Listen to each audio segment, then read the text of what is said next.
Hi, today is 20th August RRB PO का first shift exam conclude हुआ है। One candidate है join for the exam review. ये बताएंगे आज के पेपर का level, difficulty level, good attempt, all the things. Paper का level was moderate because puzzles काफ़ी ट्रिकी थे। अनसर्टेन वाला पूछा गया था, मिससेलिनियस से 5 क्वेश्चन था सिलॉग्स का, और ब्लड रिलेशन का क्वेश्चन था, आई गेस 4 होगा, और डायरेक्शन से 3 क्वेश्चन था, इनइक्वालिटी से 5 होगा आई थिंक, यस। और पजल्स था, ट्रिकी था, डे एंड मंथ का पूछ दिया था, डे एंड मंथ के पजल, हाँ डे एंड मंथ का पूछ दिया था, और अनसर्टेन वाला पूछा था, और सर्कुलर में पूछा था, इनसाइड आउटसाइड फेस कर रहा था।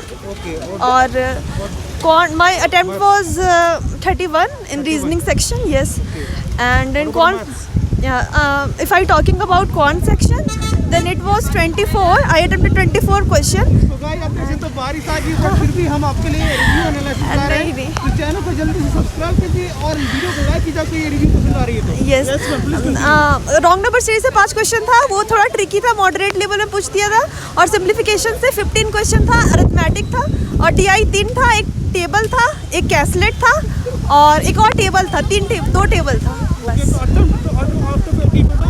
My attempt was 55। जो पेपर का था वो मतलब ना तो ज़्यादा टफ था ना ज़्यादा इजी था, मतलब मॉडरेट में उसको कंसीडर किया जा सकता है। मैंने टोटल 57 अटेम्प्ट किए हैं, यस, 38 रीजनिंग और 19 मैथ्स में इनइक्वालिटी के क्वेश्चंस थे, अप्रॉक्सीमेशन के भी थे, और रॉन्ग नंबर सीरीज़ थे। एक कैसलेट DI दिया हुआ था और 2 नॉर्मल DI था, जिसमें से एक DI थोड़ा कैलकुलेटिव था, बाकी एक DI ईजी था।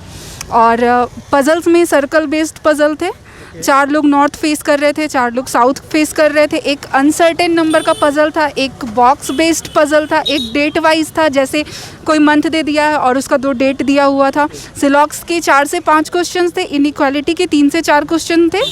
एक फॉरवर्ड बैकवर्ड डायरेक्शन में वर्ड का बताना था कि कितने वर्ड्स इसमें आ रहे हैं बीच में, एक मीनिंगफुल वर्ड को फाइंड करना था, और टोटल इतने मतलब टाइप के क्वेश्चंस थे। हाँ, मैंने टोटल 57 अटेम्प्ट किए हैं, यस। तो DI के पैटर्न बताएंगे आप, स्पेसिफिकली बार था या पाई चार्ट? हाँ, एक DI याद है मेरे को, टोटल नंबर ऑफ स्टूडेंट्स दिए हुए थे, उसमें जो मास्टर्स कर रहे थे उनके परसेंटेज दिए हुए थे, और बैचलर वाले के हम लोगों को निकालने थे, उस बेसिस पे था। और एक DI था जो डिमांड और प्रोडक्शन पे बेस्ड था।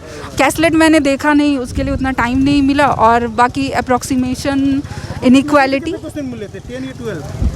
4 to 5, yes. Wrong number series, yes, 4 to 5 questions उसके भी थे, यस, और इनइक्वालिटी के भी 4 to 5 क्वेश्चंस थे। रीजनिंग में इजी ही था, इजी टू मॉडरेट था, पजल सारा इजी ही था। अनसर्टेन नंबर का पजल था, उसमें एक बॉक्स बेस भी पजल था, उसमें 10 बॉक्सेस थे।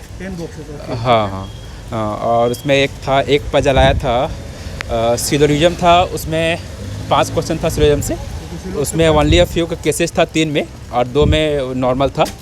इनक्वालिटी का भी क्वेश्चन था, उसमें विदाउट कॉमा 2 क्वेश्चन था, कॉमा 3 क्वेश्चन था उसमें से। और एक और सब कोई 7% थे, एक वेरिएबल था, उसमें कलर था, और सभी लोग उसमें नॉर्थ देख रहे थे। हाँ, उसमें। तो आपने अटेम्प्ट कितना किया रीजनिंग में टोटल? मैंने रीजनिंग में 33 अटेम्प्ट किया है। 33 अटेम्प्ट? हाँ, 33 ऑफ। कंक्लूड कीजिए, आउट ऑफ 18 टोटल? नहीं, आउट ऑफ 80 मैंने 57 के आसपास किया है। Okay, 57 plus? हाँ, 57 प्लस। एक्चुअली एक्यूरेसी भी थोड़ा देखना होता है उसमें, इसीलिए आपने एक्यूरेसी पे ध्यान दिया? हाँ, एक्यूरेसी पे ध्यान दिया, और हाँ, नंबर ऑफ क्वेश्चन ध्यान नहीं दिया। टुडे 20 अगस्त IBPS RRB का एग्जाम कंक्लूड हुआ है। ये फर्स्ट शिफ्ट है, एक कैंडिडेट जुड़ चुका है हमारे साथ। ये बताएंगे एग्जाम का पेपर और लेवल एनालिसिस क्या था? पेपर ओके ही था। ओके था। हाँ, ओके। तो रीजनिंग में किस टाइप के पजल देखने को मिले इस बार RRB में? मीन्स पहले होता था कि पजल है 5 क्वेश्चंस रहते थे, बट अब ऐसे 3 क्वेश्चंस वाले थे, मतलब मैक्सिमम वैसे ही थे। मैक्सिमम 5 रहते थे, 3? हाँ, मतलब ज़्यादा छोटे ही थे, तो इसीलिए मीन्स अगर पजल सॉल्व भी हो जा रहा है तो 3 ही क्वेश्चन या 2 ही क्वेश्चन अटेम्प्ट हो रहे थे ऐसे। अच्छा। तो किस टाइप के पजल ज़्यादा देखने को मिला आपको? सिटिंग अरेंजमेंट या फिर बॉक्स वाले पजल थे, बॉक्स वाले? डेट वाले पजल थे, एक सिटिंग अरेंजमेंट था 7% का, कलर, और मतलब डुअल था, वो सिंगल नहीं था कि एक कलर पसंद है और ये नंबर्स थे कि मतलब ABCD बैठे हुए वो भी थे।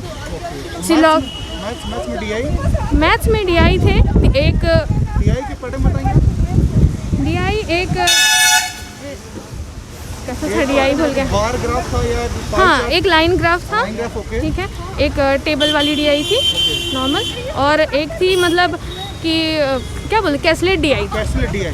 तो आपने अटेम्प्ट कितना करा आउट ऑफ 80 में? मैंने 62 अटेम्प्ट 62। तो आपके अकॉर्डिंग पेपर के लेवल इजी, मॉडरेट और हार्ड कंक्लूड कीजिए आप। मतलब इजी ही था। इजी था। हाँ, मतलब उतना अटेम्प्ट तो होता भी नहीं था मेरे से। पेपर के लेवल क्या रहा? नहीं, मॉडरेट था, अच्छा लेवल, कोई ज़्यादा हार्ड भी नहीं था, ज़्यादा हार्ड नहीं था, ज़्यादा इजी भी नहीं था। ज़्यादा इजी भी नहीं कर सकते आप। हाँ, उतना बोल सकते हैं। ओके, अब स्टार्ट करते हैं रीजनिंग सेक्शन से। जी। डिटेल में बताइए, थोड़ा डिटेल में किस प्रकार का- रीजनिंग अच्छा था, मतलब उसमें कम से कम 4 रीजनिंग पूछा था। उसमें सिटिंग का भी था, फिर बॉक्स का भी था, और भी था, इस तरह करके। फिर सर्कल का रहता है। कितना अटेम्प्ट कर रीजनिंग? मेरा ज़्यादा नहीं गया है। अप्रोक्सीमेट टोटल हम अटेम्प्ट किए 50। 50। हाँ, ओके, मैथ और रीजनिंग दोनों मिला करके 50 टोटल। प्लस। हाँ, ओके, तो आपके अकॉर्डिंग पेपर के लेवल इजी, मॉडरेट और हार्ड? नहीं, मॉडरेट था।